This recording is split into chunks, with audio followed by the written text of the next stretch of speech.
ছুটিতে কক্সবাজার সমুদ্র সৈকতের যেন উচ্ছ্বাসের বাঁধ ভাঙা উল্লাস চলছে। ঈদের দিন থেকে মঙ্গলবার পর্যন্ত 4 দিনে অন্তত 4 লাখ পর্যটক ভ্রমণের আসার তথ্য জানিয়েছে সংশ্লিষ্ট ব্যবসায়ীরা। ফরিদপুর শহরের একটি ভাড়া বাসা থেকে বদ্ধ অবস্থায় রিনা বেগম নামে এক নারীর বিবস্ত্র মরদেহ উদ্ধার করেছে পুলিশ। এ সময় তার 5 বছর বয়সী শিশুকন্যাকেও এই বাসা থেকে উদ্ধার করা হয়।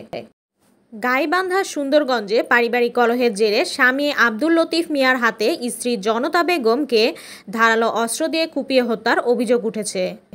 গা ভর্তি লাল লাল র্যাশ চুলকায় দিনরাত, মাঝে মধ্যে কেটে বেরিয়ে যায় রক্ত। অনেকেই ভাবেন প্রচণ্ড গরমে হয়তো এমন দশা, কিন্তু না, এই রোগের নাম স্ক্যাবিস বা খোসপাচড়া। ছোঁয়াচে এই চর্মরোগের সংক্রমণ বাড়ছে দিন দিন। নরসিংদীতে বৈষম্য বিরোধী ছাত্র আন্দোলনে পুলিশের গুলিতে বাম চোখ হারানো তানভীর মোল্লা নিলয়কে আর্থিক অনুদান দিয়েছে স্থানীয় বিএনপি নেতাকর্মীরা। হাতে হাত করা, পায়ে শিকল পরানো অবস্থায় ভারতীয়দের বিমানে তোলার ভিডিও কয়েক মাস আগেই চাঞ্চল্য ছড়িয়েছিল। অবৈধ অভিবাসীদের এভাবে দেশে ফেরত পাঠিয়েছিল যুক্তরাষ্ট্র। এবার এক ভারতীয় শিক্ষার্থীকে নিয়ে একই ধরনের এক ঘটনা সামনে এলো। গভর্নরের মতামত ছাড়াই লস অ্যাঞ্জেলসে ন্যাশনাল গার্ড মোতায়েনের বৈধতা চ্যালেঞ্জ করে ট্রাম্প প্রশাসনের বিরুদ্ধে আদালতে মামলা করেছে ক্যালিফোর্নিয়ার গভর্নর গ্যাভিন নিউসম।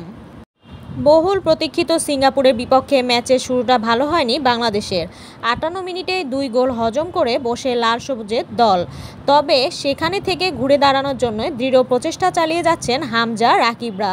নির্ধারিত সময় শেষে 23 মিনিট আগে দুর্দান্ত এক গোলে ব্যবধান কমিয়েছে রাকিব হোসেন। সিঙ্গাপুর ম্যাচের আগে হামজাকে শুভকামনা জানালো লেস্টার।